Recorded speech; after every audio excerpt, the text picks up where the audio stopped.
Тәуелсіз Қазақстан пойызымен бірге Қазақстанның жоғары дәрежелі дәрігерлері келді. Ақ халаттылар облыстық балалар ауруханасында қабылдау өткізді.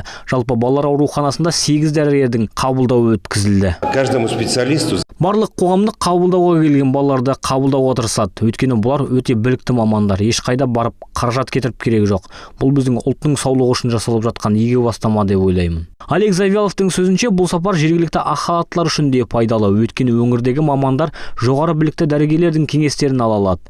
Мира Ажахметова 30 жылдан артық денсаулық сақтау саласында еңбек етіп жүр. Тәуелсіз Қазақстан пойызының құрамында осымен 3-ші рет бүкіл Қазақстанды аралауға мүмкіндік туғанын айтады. Бұл еліміздің ірі медицина орталықтарына келе алуға мүмкіндігі жоқ адамдар үшін игі бастама дейді. Негізі бүгінгі күнге дейін 3000-нан аса адам қабылданды. Олардың көбісі жаңағы өзінің тұрғылықты жері бойынша тексеріліп, диагноздар анықталған.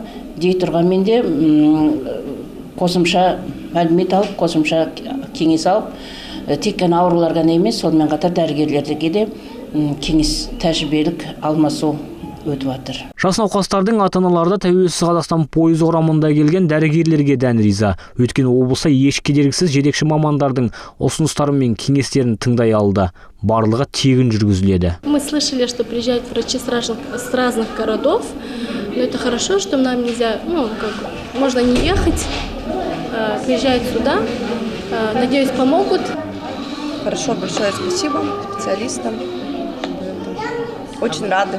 Спасибо большое. Тәуелсіз Қазақстан пойызымен бірге келген дәрігерлердің қабылдауында барлығы 200-ден артық балалар келді.